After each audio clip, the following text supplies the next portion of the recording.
Okay, so I'm going to show you how to do a tabby weave today. Super simple, easy technique. So you're going to start with your yarn and your needle. So you're going over, under each time. So over, under, and pull through. So you want the end of your yarn to be over each time. When it comes to finishing off, it's going to want to be at the back of the wall hanging. So over, under again. Super easy.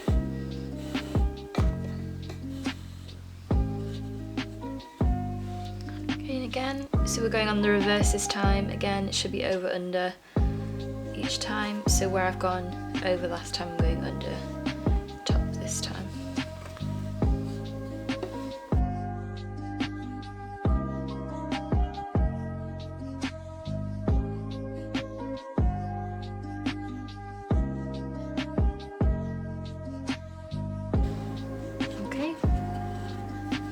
And again, you can scrape down to any pieces.